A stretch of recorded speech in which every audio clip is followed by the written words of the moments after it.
अगर आप UGC net या पीजीटी इकोनॉमिक्स की तैयारी कर रहे हैं तो लिख के ले लो, इस एक वीडियो में आपके 4 से 6 जो नंबर हैं वो पक्के होने वाले हैं। जी हाँ दोस्तों, आज हम समझेंगे कंजप्शन थ्योरीज का वो पूरा निचोड़, वो भी सिर्फ इस एक वीडियो में।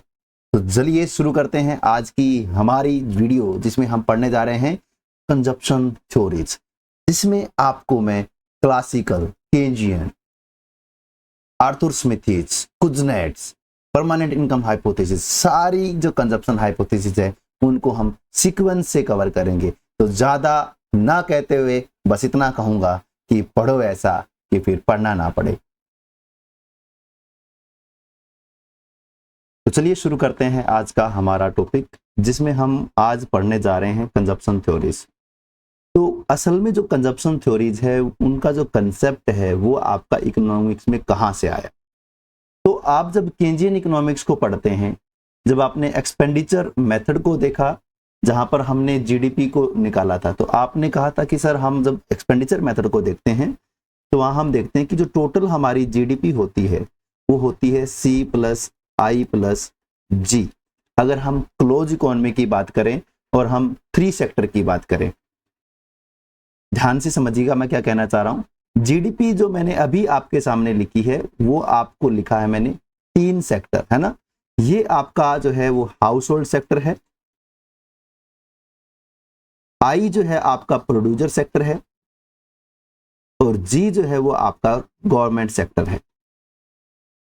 तो यहां से आप देख सकते हैं, जब आप आय के जो सर्कुलर फ्लो है, इनकम का जो सर्कुलर फ्लो है आप पढ़ते हैं, जहां पर आप 2 सेक्टर मॉडल, 3 सेक्टर मॉडल और 4 सेक्टर मॉडल पढ़ते हैं, वहां से अगर आप एक अकेले देश की बात करेंगे तो वहां पर आपको 3 जो सेक्टर हैं वो देखने को मिलते हैं, जहां आपका एक हाउस होल्ड सेक्टर, दूसरा आपका प्रोड्यूसर सेक्टर और तीसरा आपका गवर्नमेंट सेक्टर। लेकिन जब से हमने केंजियन इकोनॉमिक्स को चुना, जैसे ही हम केंजियन इकोनॉमिक्स को 1929 का क्राइसिस आप पढ़ करके आए हैं, तो वहां से आपने देखा कि एक इकोनॉमी के अंदर जो अहम रोल है वो आपका कंजप्शन यानी कि एग्रीगेट डिमांड जो है वो प्ले करती है। इस वजह से आज हम जो पढ़ेंगे वो सारी चीजें पढ़ेंगे कंजप्शन के बारे में, कि कंजप्शन क्या है और कैसे हम कंजप्शन फंक्शन को देखते हैं। तो यहां से चलिए देखते हैं कि कंजप्शन फंक्शन जो है हमारा क्या है। तो अकॉर्डिंग टू केन्ज, क्योंकि ये जो चीजें हैं वो केन्ज आपको लेकर के आए हैं, केन्ज ने जो है वो बताई हैं, इसलिए आप यहां पर लिखेंगे कि अकॉर्डिंग टू केन्ज, केन्ज ने क्या कहा कि जो आपकी एग्रीगेट डिमांड है, एग्रीगेट डिमांड है वो आपकी क्या है C+I+G, यानी कि 3 सेक्टर की जो डिमांड है वो आपका एग्रीगेट डिमांड है, टोटल डिमांड है। इसमें से हम क्या पढ़ने वाले हैं, इसमें से हम पढ़ने वाले हैं कंजप्शन फंक्शन, जहां से आपकी कंजप्शंस की थ्योरी जो है, जो कि आप पढ़ते हैं क्लासिकल कंजप्शन फंक्शन आप पढ़ेंगे, केंजियन कंजप्शन फंक्शन आप पढ़ेंगे, उसके बाद कुजनेट्स, जिसने कुजनेट का पैराडॉक्स या हम कुजनेट पजल के नाम से जानते हैं, उसके बाद आर्थर जो स्मिथीज हैं उनका आप पढ़ेंगे, मोदिग्लियानी आप पढ़ेंगे, मिल्टन फ्रीडमैन आप पढ़ेंगे। तो ऐसे जो है सारी जो थ्योरीज हैं कंजप्शंस की, उनको हम आज तो कवर नहीं करेंगे, एक आज हम कवर करेंगे थोड़ा सा पार्ट, और थोड़ा सा पार्ट हम कल इन 2 दिनों में कंप्लीट जो थ्योरीज हैं उनको हम कवर कर लेंगे। तो चलिए देखते हैं कि जो सी है, कंजप्शन है, वो कहां से मिलकर के बना है। जी बच्चे, आपकी वॉइस बिल्कुल ही कम हो गई सर। तो हम पढ़ रहे थे कि एग्रीगेट डिमांड जो है वो हमारी होती है C+I+G, जिसमें हम कंजप्शन फंक्शन को देखेंगे। ओनली सी को हम यहां पर जो है वो देख रहे हैं। तो ये जो आपका कंजप्शन है सी, वो आपके 2 चीजों से मिलकर के बनता है। कैसे? एक तो आपकी जो इनकम होती है तब आप कंजप्शन करते हैं, यानी कि आप समझिए मैं क्या कहना चाह रहा हूं। जब आपके पास में पैसे होंगे आप कंज्यूम करेंगे, पैसे को खर्च करेंगे, वस्तुओं को लेंगे, एक तो वो है। लेकिन एक कंजप्शन ऐसा है जब आपके पास में पैसे नहीं भी होंगे तभी भी आपको उसके लिए खर्च करना पड़ जाता है। जैसे कि रोटी, कपड़ा और मकान की जब हम बात करते हैं, नेसेसिटी गुड्स की जब हम बात करते हैं, तो अगर एक मौका अगर हम ये कहें कि आपके पास पैसे नहीं हैं, तब भी आप जो है उधार लेकर के या आपकी जो पुरानी बचत है उसको लेकर के उसका यूज करते हैं। यानी कि जब आपकी इनकम 0 भी है तभी भी आप उस कंजप्शन को कंटिन्यू करते हैं, आप उस कंजप्शन को करते ही करते हैं, उसको हम बोलते हैं ऑटोनोमस कंजप्शन। ठीक है, जिसको मैंने आपको यहाँ पर जो है वो सी बार के तौर पे दिखाया है। फिर एक कंजप्शन आपका होता है जो आपकी इनकम के साथ में होता है, कि जैसे जैसे आपकी इनकम बढ़ रही है तो आपका कंजप्शन भी बढ़ रहा होता है ना। तो आपका जो इनकम है उसके साथ जो रिलेट करता है उसको हमने जो है वो सी नोट जो है दिखा दिया है। तो इस प्रकार आपका जो कंजप्शन फंक्शन है वो क्या बना कि जो टोटल में जो कंजप्शन है वो दो कंजप्शन से मिलकर के बना, एक आपका ऑटोनोमस कंजप्शन, एक आपका जो है वो प्राइवेट कंजप्शन जो कि आपकी इनकम के साथ में है, जिसको हम क्या कहेंगे आगे हम बात कर रहे हैं। जैसे अगर आप अपना पहला लेक्चर याद कर पा रहे हैं तो हमने बताया था कि ये जो है आपका, ये आपका क्या कहलाता है, डिपेंडेंट कहलाता है कि इंडिपेंडेंट कहलाता है। ठीक है, तो यानी कि आपको पता है कि ये जो है आपका, जब यहां पर हम y को लेकर के आ रहे थे तो ये आपका डिपेंडेंट था, तो यानी कि ये कंजप्शन जो है वो आपका डिपेंडेंट फैक्टर है, ये आपका इंडिपेंडेंट है, और ये जो है आपका जो है वो शिफ्टिंग पैरामीटर है, शिफ्टिंग, और ये आपका क्या कहलाता है, स्लोप।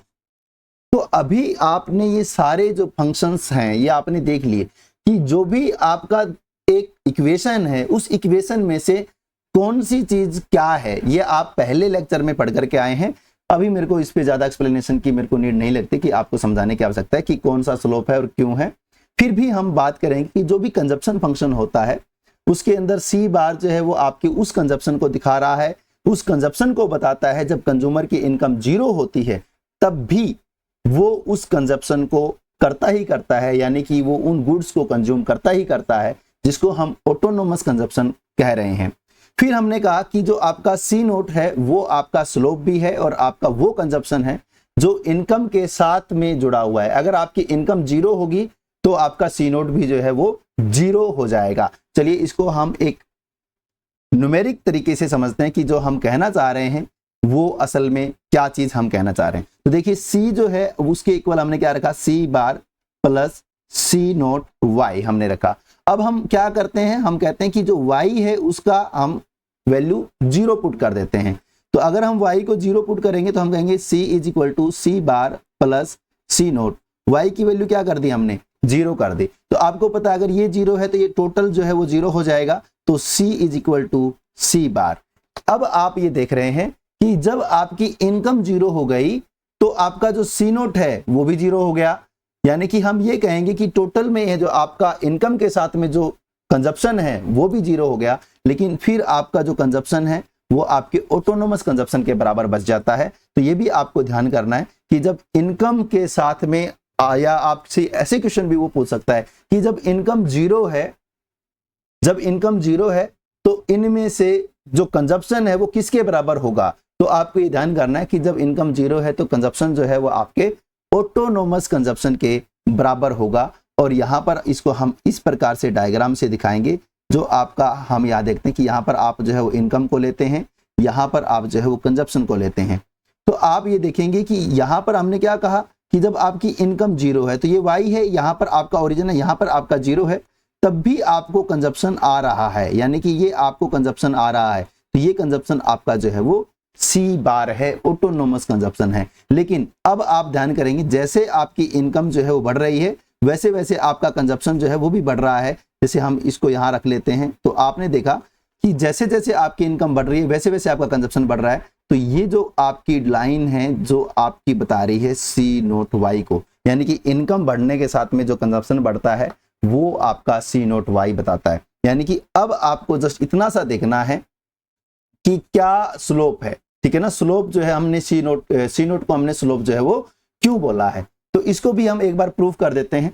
ठीक है, देख लीजिए, अगर मैं ये कहूं कि ये जो कंजप्शन है वो आपका सी bar plus C naught Y है, आपको मैंने पहले भी कहा है कि अगर हम वाई में चेंज कर दें, ध्यान से समझिएगा कि अगर मैं वाई में चेंज कर दूं, इनकम में चेंज कर दूं, तो इनकम चेंज होगी तो आपका कंजप्शन भी जो है वो भी चेंज होगा, क्योंकि इनकम बढ़ेगी तो कंजप्शन भी आपका जो है वो बढ़ेगा, है ना। तो इसको मैं ऐसे लिख सकता हूं कि कंजप्शन में change is equal to C bar plus C naught Y, यानी कि वाई में अगर चेंज होता है, क्योंकि वाई जो है वो इंडिपेंडेंट है, जो इंडिपेंडेंट है वो चेंज होगा तो डिपेंडेंट जो है वो चेंज होगा ही होगा ना, क्योंकि इंडिपेंडेंट में चेंज का जो है डिपेंडेंट के ऊपर फर्क पड़ेगा। तो जैसे ये हुआ तो इसको हम जो है वो देख लेते हैं कि इसको जैसे हम इसको जो है वो काटेंगे तो हम इसको क्या कहते हैं एलिमिनेट करेंगे। तो जैसे हम इसको एलिमिनेट करेंगे तो आप इसके जो साइन है उसको चेंज कर देंगे, ये पॉजिटिव है तो ये नेगेटिव हो जाएगा, ये भी पॉजिटिव है तो ये भी नेगेटिव हो जाएगा, ये भी पॉजिटिव तो ये भी नेगेटिव हो जाएगा। ठीक है, तो आपके पास में क्या बचा, C minus C dash is equal to, ठीक है, तो ये आपका कैंसिल हो जाएगा, सी बार ये पॉजिटिव है ये आपका नेगेटिव है, ये आपका कैंसिल हो गया। ठीक है, और आपको ये ध्यान करना है कि यहाँ पर, क्योंकि यहाँ पर जो y है और यहाँ पर y का डैश है, इसलिए ये दोनों जो इक्वेशन है वो सेम नहीं है, तो ये कटेंगी नहीं, है ना। तो सी नोट y माइनस सी नोट y डैश, ठीक है, तो आप यहाँ से ये समझ पा रहे हैं। अब आपको क्या करना है कि ये जो सी नोट y है और ये जो सी नोट y डैश है, इसमें सी नोट जो है वो कॉमन है, तो हम इसको, क्योंकि जब भी हम चेंज इन सी को दिखाते हैं तो हम क्या करते हैं कि सी माइनस सी डैश, है ना, इसको करते हैं। तो इसको मैं चेंज इन सी लिख देता हूं और यहां पर मैं सी नोट को जो है वो बाहर निकाल लेता हूं, तो y माइनस वाई डैश, यानी कि मैंने कॉमन निकाल लिया, तो y माइनस वाई डैश को मैं क्या लिख दूं, चेंज इन y जो है वो मैं लिख सकता हूं, है ना। तो अब क्या होगा कि change in c is equal to C naught change in y। अब ये change in y, C naught क्या है, मल्टीप्लाई में है, अगर मैं इसको लेफ्ट हैंड साइड लेकर के जाऊंगा तो ये डिवाइड में हो जाएगा, तो मैं कहूंगा कि change in c by change in y is equal to C naught. तो अब आप क्या कहेंगे कि y में चेंज से जो कंजप्शन में चेंज आया, ध्यान से समझिएगा, y में चेंज से जो कंजप्शन में चेंज आया वो आपका क्या कहलाया, वो आपका कहलाता है MPC, और MPC जो है वही आपका कहलाता है स्लोप। तो ये आपको समझ में आ गया कि जो आपका स्लोप है वो आपका बन करके आ गया है सी नोट। तो ये यहां तक की चीजें आपको समझ में आ गई होंगी, ये आपकी केंजियन कहते हैं। लेकिन अब जो हम पढ़ने जा रहे हैं वो आपका दृष्टिकोण बदल देगा, क्लासिकल व्यू, जो कि आपकी पुस्तकों में भी बहुत कम देखने को मिलता है कि क्लासिकल ने भी क्या कंजप्शन की थ्योरीज दी हैं, क्या कंजप्शन थ्योरी में क्लासिकल का नाम भी आता है। तो क्लासिकल ने जो कंजप्शन का थ्योरी दिया, जिसको हम कंजप्शन थ्योरी में इंक्लूड करते हैं क्लासिकल दृष्टिकोण को, क्लासिकल व्यू को, वो क्या कहता है, वो ये कहता है कि एक व्यक्ति जो है वो उपभोग करता है, कंजप्शन करता है इंटरेस्ट रेट को देख करके।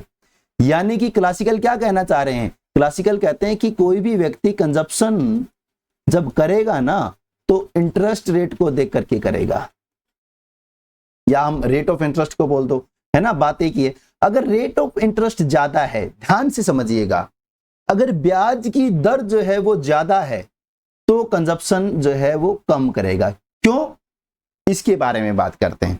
किसने कहा कि रेट ऑफ इंटरेस्ट ज्यादा है तो कंजप्शन कम करेगा, क्यों, क्योंकि क्लासिकल का ये व्यू था, क्लासिकल ये मानते थे कि आज अगर आप कोई वस्तु का उपभोग करते हैं, आज आप किसी वस्तु के ऊपर खर्च करते हैं, तो उस खर्च से आपको जो है वो सेटिस्फेक्शन मिलता है, संतुष्टि मिलती है। तो यानी कि उस सेटिस्फेक्शन को आप प्राप्त करते हैं खर्च करके, लेकिन आप उस खर्च को क्यों टालेंगे, जब आपको सेटिस्फेक्शन मिल रहा है तो आप क्यों टालेंगे, आप तभी उस चीज को टालेंगे जब फ्यूचर में, यानी कि भविष्य में आपको ऐसा लगे कि इससे भी ज्यादा यूटिलिटी मेरे को मिल सकती है। यानी कि वो ये कहते हैं कि अपने कंजप्शन को एक व्यक्ति तभी टालता है जब, यानी कि हम ये कह सकते हैं कि वो अपने वर्तमान उपभोग को तभी टालेगा जब उसको ये लगेगा कि भविष्य में उसको जो है वो ज्यादा मिलने वाला है, जिसको वो रिवार्ड का नाम दे रहे थे, जिसको वो प्रॉफिट कहते हैं, लाभ कहते हैं। यानी कि भविष्य के जो प्रत्याशित लाभ है, एक्सपेक्टेड जो उसको प्रॉफिट नजर आ रहा है, जो उसको रिवार्ड नजर आ रहा है, अगर वो ज्यादा है तो वो आज जो कंजप्शन करने वाला है उसको टाल देगा। अब देख लीजिए इस चीज को कि इंटरेस्ट रेट की वो बात कर रहे हैं कि जैसे ही इंटरेस्ट ज्यादा दिखेगा तो उसको लगेगा कि आने वाले समय में ये मेरे को ज्यादा पैसा देगा, और ज्यादा पैसा होगा तो मैं ज्यादा कंजप्शन कर पाऊंगा, तो आज मैं अपने कंजप्शन को ना करके ज्यादा पैसे को बढ़ा लो, इसलिए बचत कर रहा है। तो दृष्टिकोण जो था क्लासिकल का वो यही था, सिंपल सा, कि अगर रेट ऑफ इंटरेस्ट बढ़ेगा तो कंजप्शन कम हो जाएगी, अगर रेट ऑफ इंटरेस्ट कम होगा तो आज व्यक्ति जो है वो अपने कंजप्शन को ज्यादा कर लेगा। इसी बात का फायदा आपके केन्ज ने उठाया, क्योंकि केन्ज जो है वो क्लासिकल के पीछे पड़ा है हाथ धो करके। आप सभी को पता है कि वो तो सीधा सीधा जो आजकल तो वो आगे है ना, जो सीधा ही एक पाउच सा लेते हैं और हाथ धोकर के पीछे पीछे पड़ जाते हैं, ना जो है वो पानी की आवश्यकता है, ना साबुन की आवश्यकता है, ना हैंड वॉश की आवश्यकता है। तो केन्स ने तो ऐसा किया और वो पीछे पीछे चल पड़े। क्यों? क्योंकि उसने कहा कि भाई ऐसा नहीं है, रेट ऑफ इंटरेस्ट से नहीं देखता वो इंसान, वो आज की अपनी एब्सोल्यूट इनकम को देखता है। क्या कहा उसने कि भाई रेट ऑफ इंटरेस्ट से नहीं। क्लासिकल ने कहा ना कि रेट ऑफ इंटरेस्ट ज्यादा होगा तो कंजप्शन कम कर देगा, क्योंकि वो कहता है कि भविष्य में उसको प्रॉफिट ज्यादा दिख रहे हैं, लाभ ज्यादा दिख रहे हैं, इसलिए उस भविष्य वाले लाभ के लिए वो आज के कंजप्शन को स्थगित कर देगा, आज की कंजप्शन को पोस्टपोन कर देगा। केन्स कहता है ऐसा नहीं है भाई, वो एब्सोल्यूट इनकम को देखता है, वो रेट ऑफ इंटरेस्ट या ब्याज को नहीं देखता। इसके पीछे वो क्या कहते हैं, इसके पीछे एक कहानी कहते हैं। वो कहते हैं कि भैया वो बचाएगा तो तब जब उसके पास में इनकम होगी, यानी कि जब उसके पास में इनकम ही नहीं है तो वो क्या खाक बचाएगा, वो क्या खाक रेट ऑफ इंटरेस्ट को देखेगा। और हाँ, जब उसके पास में इनकम होगी तो जब वो रेट ऑफ इंटरेस्ट को देखेगा तो सिर्फ इसलिए देखेगा कि वो बॉन्ड परचेज करना चाहता है या फिर वो अपने पास कैश जो है उसको रखना चाहता है, जो कि हम पढ़ करके आए हैं लिक्विडिटी ट्रैप की कंडीशन। ठीक है, तो वो कहता है क्या, केन्स क्या कहता है कि वो रेट ऑफ इंटरेस्ट को नहीं देखता है, वो अपनी एब्सोल्यूट इनकम को देखता है, जो कि ये तय करती है कि वो कितना कंजप्शन करने वाला है, कितना कंजप्शन जो है वो आज होने वाला है। ठीक है, वो उस बात पर निर्धारित करेगा कि उसकी एब्सोल्यूट इनकम जो है वो क्या है। तो ये जो हाइपोथेसिस है वो दी गई थी 1936 में, और इनकी बुक जो आप सभी को पता है, ठीक है, the general theory of employment, interest and money, उसी के अंदर जनरल थ्योरी जो बुक है उसी के अंदर 1936 में उन्होंने इस सिद्धांत को जो है वो बताया। और उन्होंने क्या कहा कि जब आय बढ़ती है, यानी कि जितने जैसे जैसे इनकम बढ़ती है वैसे वैसे जो आपका कंजप्शन है वो भी बढ़ता है, लेकिन जिस रेट से इनकम बढ़ती है उस रेट से कंजप्शन जो है वो नहीं बढ़ता है। ध्यान से समझिएगा मैं क्या कह रहा हूं। मैं ये कह रहा हूं कि केन जो है वो ये कहते हैं कि जैसे जैसे इनकम बढ़ेगी आपका कंजप्शन भी बढ़ेगा, लेकिन कंजप्शन जो है वो उस रेट से नहीं बढ़ेगा जिस रेट से इनकम बढ़ रही है। यानी कि हम ये कहेंगे कि इनकम में जो प्रतिशत चेंज है उस प्रतिशत चेंज जितना आपके कंजप्शन में प्रतिशत चेंज देखने को नहीं मिलता है, उससे कम जो है वो देखने को मिलता है, जिसको उपभोग का मनोवैज्ञानिक नियम यानी कि law of psychological consumption theory जो है वो कहा जाता है। ठीक है, तो इसी थ्योरी से आपका जो है यहाँ से आपको डिसाइड हो जाता है कि जो इनकम में चेंज है उससे तो कम, यानी कि इनकम में अगर 100% चेंज है, जो भी इनकम में चेंज है वो अपने आप में 100% है, लेकिन 100% से कम होगा ना, तो उसको उसने कहा कि एमपीसी। लेकिन ऐसा भी उसने नहीं कहा कि जो इनकम बढ़ेगी उसके कंजप्शन में चेंज नहीं होगा, तो उसने ये भी कहा कि भाई जीरो भी नहीं है, जीरो से बड़ा है और एक के बीच में है। यानी कि उसने ये कह दिया कि ना तो ऐसा है कि वो अपने उपभोग को बढ़ाएगा ही नहीं, उपभोग को बढ़ाएगा, यानी कि जीरो नहीं होगा, उपभोग बढ़ेगा, जीरो से तो आगे निकल गए आप, लेकिन 100% उतना ही नहीं बढ़ेगा जितना कि आपकी इनकम में चेंज हुआ। तो उसने कहा कि आपकी इनकम यानी कि 1, यानी कि 100% का मतलब एक जितना नहीं बढ़ेगा, एक से कम बढ़ेगा, तो जीरो से जो है वो एक के बीच आपकी एमपीसी रहेगी। यहां से आप जो है इस कंसेप्ट को समझ सकते हैं जो कि आपका कहा केन्स ने। अब इसको हम एक तरीके से समझ सकते हैं जिसको हम हमेशा से समझते आए हैं, एक मैथमेटिकल तरीके से, तो उसी को मैं यहाँ पर थोड़ा सा जो है वो लिखना चाहूंगा। जैसे कि हमने ये कहा कि जैसे जैसे इनकम बढ़ेगी वैसे वैसे जो है आपका उपभोग बढ़ेगा, लेकिन उस रेट से, जिस रेट से इनकम बढ़ेगी उस रेट से आपका उपभोग नहीं बढ़ेगा। और असल में वो ये कहना चाहते थे कि एपीसी जो है वो आपकी डिक्लाइन करती है, यानी कि एवरेज प्रोपोर्शनिटी टू जो कंज्यूम है वो आपका डिक्लाइन करता है। ये आपको ध्यान कर लेना है, ये सबसे महत्वपूर्ण पॉइंट है Keynesian psychological law of consumption theory का, कि एपीसी जो है वो डिक्लाइन करती है। अब आपको ये मैं बता दूं कि एपीसी क्या होती है। तो आप कहते हैं कि जो भी आपका कंजप्शन है उसको अगर हम इनकम से डिवाइड कर दें तो वो आपकी निकल करके आ जाएगी एवरेज प्रोपोर्शनिटी टू कंज्यूम। तो अब आप जो है उस फॉर्मूले को, जो कंजप्शन का फॉर्मूला है उसको आप यहां पर ध्यान दीजिए, सी, ठीक है ना, is equal to C bar plus C naught Y.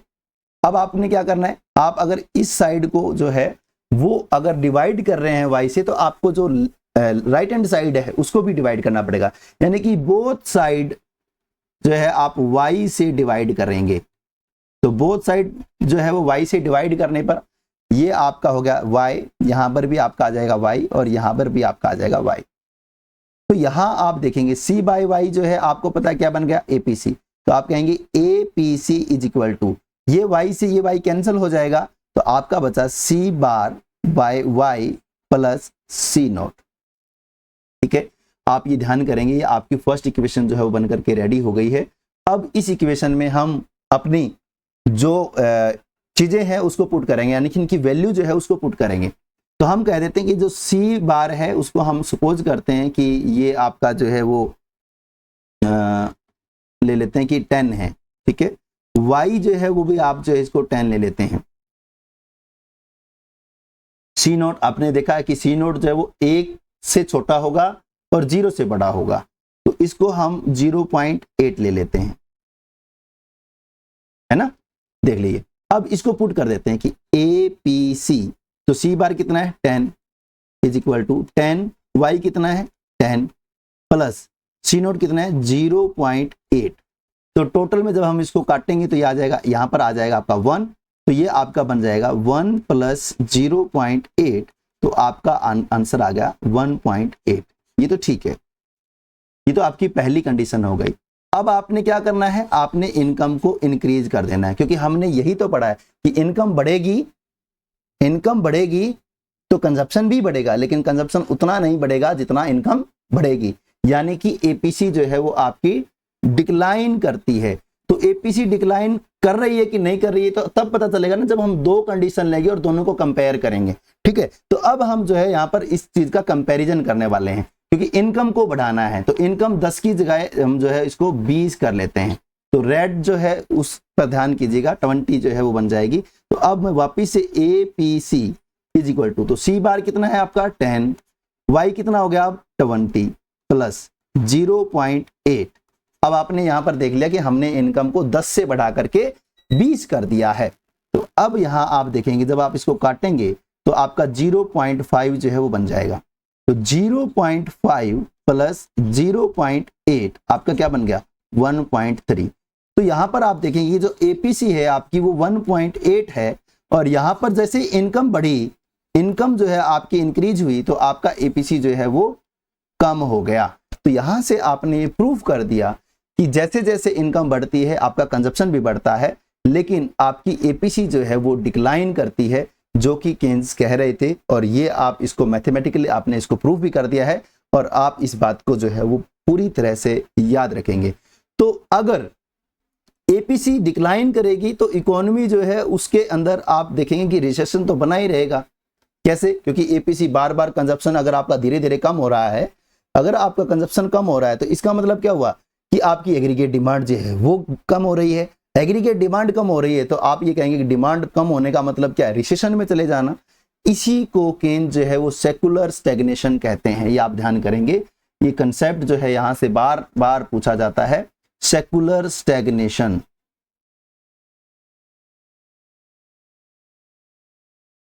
क्या कहता है सेकुलर स्टैग्नेशन? कहता है कि APC अगर आपकी डिक्लाइन करेगी तो आपका जो एग्रीगेट डिमांड है वो कम हो जाएगा। एग्रीगेट डिमांड कम हो जाएगा, इसका मतलब इकोनॉमी जो है वो आपकी रिसेशन की ओर चली जाएगी। इसी को आपके केन जो है वो सेकुलर स्टैग्नेशन का नाम जो है वो देते हैं। ये आप यहाँ पर ध्यान करेंगे। तो ये चीज आपने देख ली यहाँ पर कि केन जो है वो क्या कहते हैं, क्लासिकल जो है वो क्या कहते हैं। आगे चलते हैं हम कुजनेट्स की ओर। कुजनेट पैराडॉक्स, जिसको आप जो है वो कुजनेट्स का पजल भी कहते हैं। जैसे कि आपके प्रोमिनेंट जो इकोनॉमिस्ट हैं, जो कि आपके प्रोमिनेंट इकोनॉमिस्ट है डॉक्टर केन्स, उन्होंने क्या कहा? उन्होंने कहा कि APC जो है वो आपकी डिक्लाइन करती है, लेकिन आपके कुजनेट्स आए, उन्होंने 1869 से 1938 तक के डेटा लिए, और जब उन्होंने डेटा लिया तो उन्होंने पाया कि जो APC है वो कांस्टेंट रहती है। ध्यान से समझिएगा क्या बात कही मैंने। वो कहने लगे कि जो APC है ना आपकी, वो कांस्टेंट रहती है। यानी कि जो आपका केन्स कह रहा था कि APC आपकी डिक्लाइन करती है, वही जो बात है वो आपके आकर के कुजनेट्स ने गलत साबित कर दी। उन्होंने कहा कि APC जो है वो आपका कांस्टेंट रहता है, और उन्होंने 1869 से लेकर के 1938 तक के लगभग आप देख सकते हैं कि 70 साल के डेटा जो है यहाँ पर आप देख पा रहे हैं। 70 साल के डेटा लिए और उन 70 साल के डेटा से ये प्रूव कर दिया कि एपीसी जो है ओवर द पीरियड जो है वो कांस्टेंट रहती है। तो उधर केन्स ने भी जो है वो डेटा लेकर के ही इसको एक्सप्लेन किया था कि आपकी एपीसी जो है वो डिक्लाइन करती है।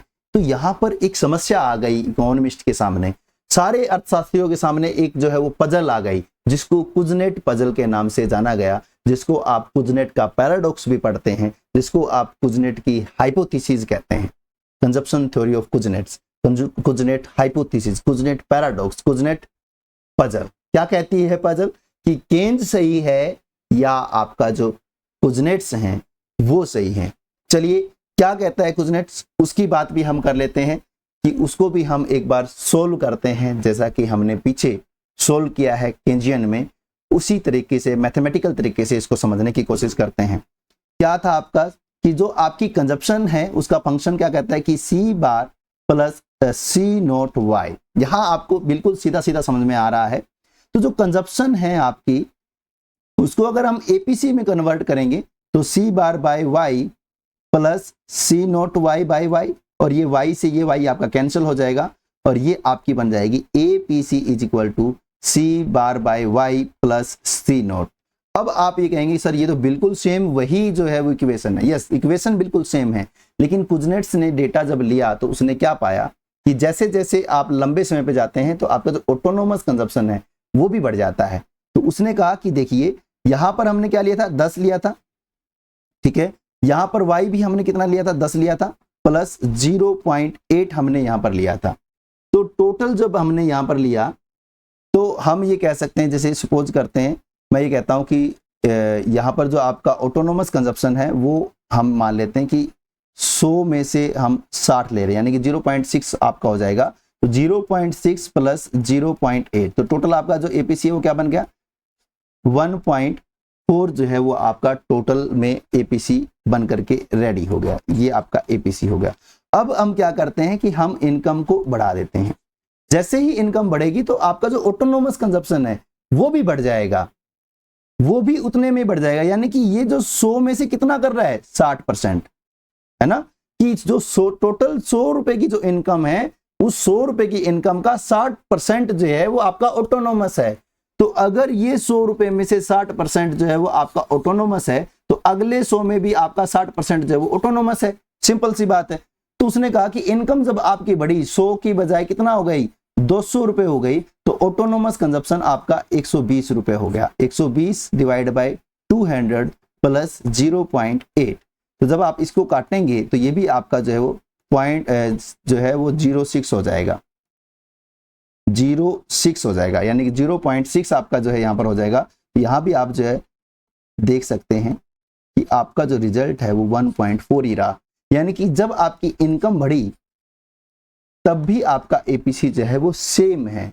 ये बात आपके कुजनेट्स कहते हैं। वहां पर आपने देखा कि आपका एपीसी जो है वो 1.8 से 1.3 आ गया, लेकिन यहाँ पर जो आपका एपीसी है वो 1.4 से 1.4 ही रहा, क्योंकि आप ये मानते हैं कि जो इनकम आप है उस इनकम में से जो ऑटोनोमस कंजप्शन का जो शेयर है वो तो कांस्टेंट है। तो इस बात को रखते हुए और इस बात को सोल्व करते हुए कुजनेट्स ने अपनी थ्योरी दी और फिर इसका एक पजल बन करके आ गया, जिसको हम पढ़ते हैं कुजनेट पजल के नाम से, जिसका जो सोल्यूशन है वो आपके Franco Modigliani, Arthur Smithies, relative income hypothesis, Milton Friedman और जो डुजनबरी हैं वो आपके देते हैं। यानी कि ये जो पजल है, अब इस पजल का आंसर जो है वो लोग कर रहे हैं। तो चलिए देखते हैं। नेक्स्ट जो है आपका आर्थर स्मिथीज जो है वो मेरे को लगता है क्योंकि वही थे जो इन्होंने सबसे पहले आपकी इस पूरी इंटायर जो आपकी पजल है उसका आंसर किया था। तो आर्थर स्मिथीज जो है वो क्या कहते हैं, ध्यान से समझिएगा। आर्थर स्मिथीज ने ये कहा कि भाई ये जो केन्स है और ये जो कुजनेट्स हैं ये दोनों ही सही हैं।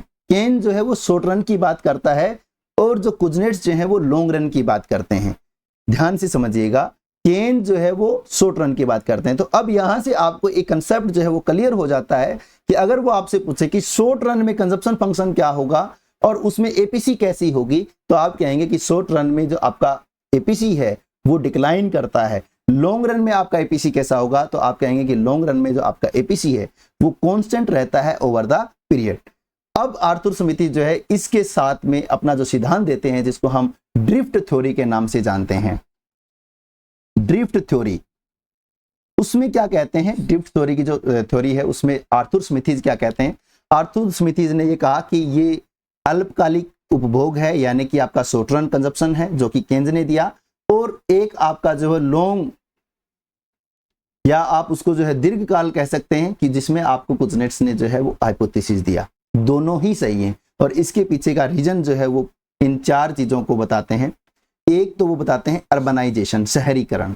वो कहते हैं कि शॉर्ट रन में एकदम से गांव जो है वो शहरों में नहीं बदलते, जिस वजह से उनका कंजप्शन जो है वो कम रहता है, कंजप्शन का लेवल जो है वो कम रहता है। इसको आप समझ सकते हैं कि अपने गांव में अगर आप रहते हैं तो आपका देखिए आपके जो खर्च है वो बहुत कम होते हैं, लेकिन वही आप अगर शहर में रह रहे होते तो आपकी जो कंजप्शन है वो बढ़ जाती। तो उसने कहा कि अल्पकाल में क्योंकि गांव में रह रहे हैं इस वजह से उनकी कंजप्शन कम है तो एपीसी डिक्लाइन कर रही है, लेकिन जैसे ही वो शहरों में जाएंगे, जैसे ही वो क्योंकि दीर्घकाल होगा तो वो शहरों में शिफ्ट हो जाएंगे और वो गांव जो है वो शहर बन जाएंगे, तो ऐसे में उनका जो कंजप्शन है वो बढ़ जाएगा। एक तो उन्होंने ये बात कही। दूसरा उन्होंने कहा कि क्रेडिट की जो सुविधा है, वो कहता है कि शॉर्ट रन में आपको एकदम से अचानक से जो है कंजप्शन करने के लिए पैसा नहीं मिलता, लेकिन लॉन्ग रन में क्योंकि आपकी जो है वो क्रेडिट कार्ड आ गए हैं, आप देखते हो तो लॉन्ग रन में आप किसी से उधार भी ले सकते हो। तो ऐसे में जब आपको पैसे की नीड होती है और समय आपके पास में होता है तो आप जो है वो क्रेडिट कार्ड से या फिर लोगों से उधार लेकर के खर्च कर देते हो, तो यानी कि आपको क्रेडिट की सुविधा मिल जाती है, यानी कि आपको उधार मिल जाता है लंबे समय में। तो ऐसे में आपके पास क्योंकि पैसा हो जाता है तो आप उस पैसे को खर्च करते हैं, तो इससे आपका जो एपीसी है वो बढ़ जाएगा और एपीसी जो है वो कांस्टेंट हो जाएगा लॉन्ग रन में। लेकिन क्योंकि शॉर्ट रन में आपको नहीं मिलता है, इस वजह से वहां पर आप जो है वो एपीसी डिक्लाइन की चीजों को देखते हैं। फिर वो तीसरा कहता है कि नए जो प्रोडक्ट है वो लॉन्च हो जाते हैं। कहते हैं कि शॉर्ट रन के अंदर आपके पास में पहले से ही प्रोडक्ट है, जब वो आपके पास पहले से ही ऐसा प्रोडक्ट है तो आप उस जैसे प्रोडक्ट को नहीं परचेज करेंगे क्योंकि वो तो आपके पास में है ही। जैसे आप सपोज कीजिए अगर आपके पास में पुराना टीवी होता जो कि ब्लैक एंड व्हाइट था, अगर वही होता तो आप क्या दूसरा black and white TV purchase करते? बिल्कुल भी नहीं, क्योंकि ब्लैक एंड व्हाइट से जैसे ही कलर टीवी आए तो हमको लगा कि यार ब्लैक एंड व्हाइट क्यों देखें, हम कलर्ड देखें, तो हमने कलर्ड के लिए उस चीज को परचेज किया। लेकिन जैसे ही वो बड़े बॉक्स के टीवी से पतले आपके एलसीडी आए, तो जैसे ही एलसीडी आए तो आपने कहा कि यार ये तो बड़ा साइज ले रहा है, दीवार के नहीं चिपक रहा है, वो तो दीवार की चिपक जाएगा, तो हमने एलसीडी ले ली। क्योंकि लॉन्ग रन में जो प्रोडक्ट है वो चेंज होने लग गए। अब फिर आपके जो है वो एलईडी आ गए जो कि आपकी पिक्चर क्वालिटी को और बेहतर कर देते हैं, ठीक है, जिसमें आपका मिनी एलईडी आज की लेटेस्ट जो टेक्नोलॉजी है उसकी बात करता है। तो इस प्रकार जब नए उत्पाद आपको देखने को मिलते हैं तो आपका कंजप्शन बढ़ जाता है। तो लॉन्ग रन में जब नए प्रोडक्ट आते हैं तो आपका कंजप्शन बढ़ जाता है, जिस वजह से आपकी एपीसी जो है वो कांस्टेंट रहती है, लेकिन शॉर्ट रन में आपको ऐसा कुछ देखने को नहीं मिलता। इस वजह से आपकी एपीसी जो है वो डिक्लाइन करती है। उसके बाद में आप देखते हैं कि आपका जो जीवन स्तर है, जो आपका लाइफस्टाइल है, वो भी चेंज हो जाता है। यानी कि हम यहाँ ये कह सकते हैं कि आपका जो लाइफस्टाइल है वो बदल जाता है। तो अभी आप जो है वो एक तरीके से एक लेवल पर जो है वो बने हुए हैं शॉर्ट रन में, लेकिन दीर्घकाल में जैसे आपके पास में इनकम आएगी तो आपका लाइफस्टाइल चेंज हो जाएगा। आपको जो है मतलब बड़े बड़े मोबाइल रखने का शौक हो जाएगा, तो ऐसे में आपका जो खर्च है वो बढ़ जाएगा। तो जब आपका खर्च बढ़ेगा तो आपकी एपीसी जो है वो भी आपकी बढ़ जाएगी, जिस वजह से एपीसी जो है वो लॉन्ग टर्म में क्या हो जाती है, ओवर द पीरियड कांस्टेंट हो जाती है। तो यहाँ आपने जो 3 थ्योरीज पढ़ी हैं, जो कि मैं एक बार आपको फिर से रिवाइज कर देता हूँ, जहां पर हमने क्लासिकल थ्योरी को पढ़ा जो ये कहता है कि रेट ऑफ इंटरेस्ट के ऊपर आपका कंजप्शन जो है वो डिपेंड करता है, जिसको काट करके आपके केंज आए। केंज ने कहा नहीं, ऐसा नहीं है, रेट ऑफ इंटरेस्ट पे नहीं होता। रेट ऑफ इंटरेस्ट तो सिर्फ और सिर्फ लिक्विडिटी ट्रैप को देखता है कि क्या वो सारे पैसे को खर्च करेगा, बॉन्ड खरीदेगा, या वो सारे पैसे को अपने पास में रखेगा। हाँ, वो व्यक्ति कंजप्शन जो है अपनी एब्सोल्यूट इनकम को देख करके करता है, और एब्सोल्यूट इनकम को देख करके जो वो कंजप्शन कर रहा है उसमें वो कहता है कि एपीसी आपकी ओवर द पीरियड डिक्लाइन करती है। जैसे ही उसने ये कहा कि एपीसी आपकी डिक्लाइन करती है, कुछ नेट्स आगे, उन्होंने डेटा लिया, उन्होंने कहा कि भाई नहीं, जो आपके केंज कह रहे हैं वो सही नहीं कह रहे हैं। देखिए मेरे पास में डेटा है और ये डेटा साफ साफ कह रहा है कि आपका जो एपीसी है वो ओवर द पीरियड कांस्टेंट रहता है, उसमें जो है आपको डिक्लाइन नहीं देखने को मिलता है। तो वहां पर जो इकोनॉमिस्ट है उन्होंने देखा एक जो केंज है उसने भी डेटा से प्रूव किया, उनके पास में भी जो है वो 100 साल के डेटा हैं, और आपके जो कुजनेट्स हैं उनके पास में भी जो है वो 70-80 साल के डेटा हैं। दोनों ही जो है वो इतने लंबे समय के डेटा को लेकर के अपनी थ्योरीज दे रहे हैं, और दोनों के थ्योरीज जो है वो उस डेटा को प्रूव भी कर रही है। तो उनके सामने एक पजल आ गया, उस पजल को सोल्व किया आपके आर्थर स्मिथीज ने, और उसके बाद में हम permanent income hypothesis, Duesenberry, Milton Friedman, इन सभी को पढ़ेंगे, जो कि आपकी नेक्स्ट थ्योरीज होगी, जो कि हम कल पढ़ेंगे। तो आज के लिए बस इतना ही। Sir ji ma'am. Sir Keynes short run